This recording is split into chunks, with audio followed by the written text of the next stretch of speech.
My dearest friends, praise be unto the 12 for delivering you from the clutches of treachery. Father! Pepin, my son, and Master Papashan besides. Forgive me, Father. I should have been at Her Grace's side. Save your tears. The Sultana yet lives. You? It was I who arranged this gathering. And judging by your perplexed expressions, it would seem introductions are in order. I am Dulala, head of the Order of Noldthal, and member of the Syndicate. What you said about the Sultana, is it true? Is she alive? Young man, I understand you were with the Sultana when she drank from the poisoned goblet and collapsed. Would I be correct in assuming that you did not personally verify Her Grace's vital signs? Why ask when 'tis plain you know the answer? Calm yourself, General, and let me finish. The truth is not as you imagine it. You are all victims of a most ingenious ruse. A ruse conceived to eliminate the threat posed by Teleji Adeleji. 'Tis my belief that Teleji plotted the Sultana's assassination alone, but that Lolorito caught wind of his plot and exploited it to his own ends. He sought to manipulate you into eliminating Teleji for him, and you duly obliged. At one fell swoop, he removed his two foremost rivals, all the while remaining above suspicion. God strike me down for a fool. But the Sultana, how can it be that she lives? She lives because Lolorito willed it. Her own lady-in-waiting is but one of his many little birds. By her sleight of hand, the poison was switched for a less deadly draught before it could reach her mistress's lips. Some manner of sedative, perchance, of a potency sufficient to induce a slumber like unto death. Were I to guess, I would say Her Grace is being held somewhere, dreaming dreams of a brighter Uldar, even as we speak. Oh, Nanamo. I will never forgive Lolorito for his part in this. Though Lolorito's hands are far from clean, they did pluck Her Grace from the jaws of death. That must count for something. And though one may call the man's methods into question, it cannot be denied that he knows the value of stability, to the very gill, like as not. He craves power, 'tis true, but he has no desire to depose the Sultana. I had never taken sides in your feud with the monetarists, but it was not for want of concern for our nation's welfare. Indeed, 'twas out of the desire to see order restored that I furnished your Far Eastern friends with information and arranged this gathering.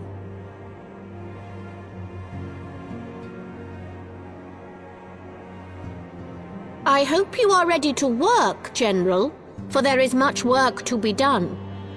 Our first priority must be to bring matters back into balance. Lest you forget Her Grace's words, the true wealth of Uldar lies in the health, happiness, and hopes of her people. As for the more worldly kind of wealth, I am content to let Lolorito help himself to whatever Teleji Adeleji left behind. You, meanwhile, must do that which you alone can do. Rescue Her Grace and take your place at her side once more, for her sake and that of our nation.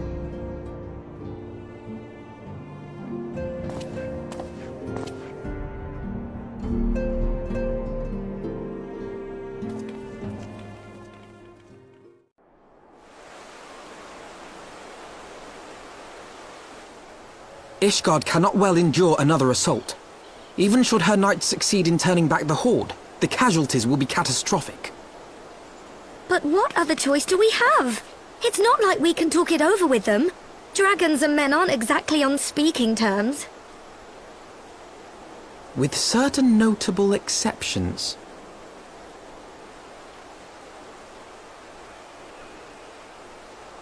You don't mean Iceheart? When last you spoke with her, she lamented her crimes, did she not?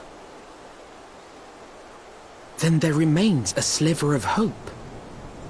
If we can persuade Iceheart to act as our intermediary, we may yet be able to convince Nidhogg to abandon his bloody course. If there is to be a meeting, I would accompany you. Estinian. Even with your intermediary, Nidhogg's blood rage may render him deaf to reason. However, the mere attempt may afford our forces precious time to prepare. Of course, you might also consider a more direct approach to ending this conflict. With the power of the Eye at my disposal, and the vaunted strength of the Warrior of Light, we could conceivably slay the beast outright. If we are to risk a face-to-face meeting with the Dread Worm, I for one would feel safer in the company of the Azure Dragoon. However, I should only turn to your lance if my words failed to find their mark. Is that clear? Perfectly. I shall assume that Iceheart enjoys similar diplomatic protection until instructed otherwise. A word of advice. Think carefully before divulging the particulars of this plan to Sir Emeric. 'Twould not do to have the Lord Commander accused of consorting with heretics. Indeed. I thank you for your counsel, Estinian. We shall be honored to have you with us. I am glad to be of service.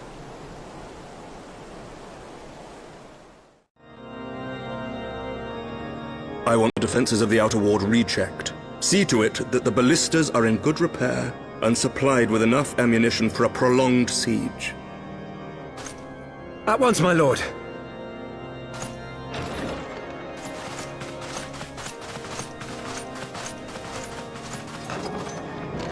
Ah, 'twould seem I have visitors, and unlike those massing beyond our walls, these ones are welcome. Pray forgive us for interrupting you in the midst of your preparations, Sir Emeric, but our suit concerns the impending assault. To speak plain, we believe there is a chance the invasion might be halted before it even begins. I can divulge little more at this time, but I must nevertheless request that you advise the Holy See to refrain from launching any preemptive sorties whilst we seek to put our plans in motion. I will gladly lend my support to any endeavor that could spare the blood of my countrymen, but I would know more of the cause you would have me champion. Will you not share aught of this mysterious undertaking? Know that I have offered my lance to aid in this endeavor. I cannot claim that its success is assured, but our actions should serve to delay Nidhogg's advance at the very least. Which is more than can be said for the ill-conceived counterattack advocated by the sea's more vocal crusaders. They offer glorious death, but little hope of victory.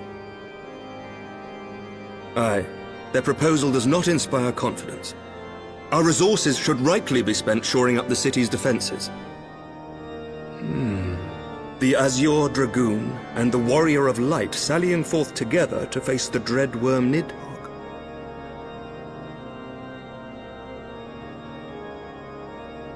I must admit the mere thought of it does much to dispel my misgivings. Go then, carry out your plan. I shall do what I can for you within the Holy See.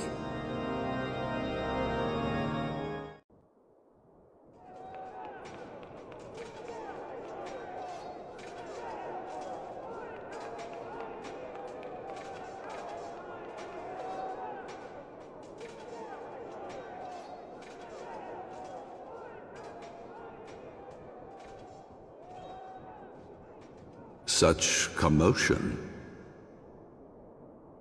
Yes, Your Eminence. The bells of the Observatorium warn of our enemy's approach. So, the dragons are coming. Let them come, in their hundreds and their thousands. With the divine blade in our hands, we shall rend their flesh and drown the heretics in their master's blood. Even Nidhogg and his foul brood shall be powerless to resist us.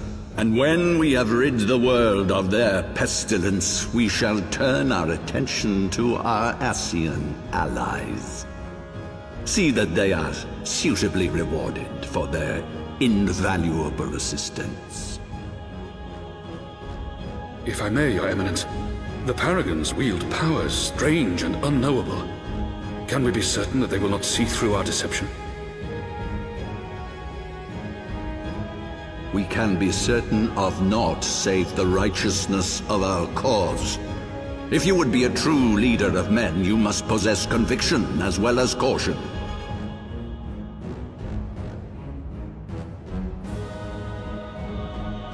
We seek to excise the root of an evil that has blighted us for 1,000 years. The risk is worth the reward. And what of Estinian and this Warrior of Light? They have plans of their own. Leave them to their purpose.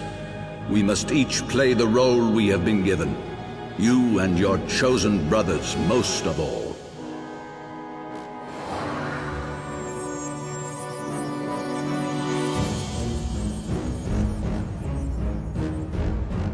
For the glory of King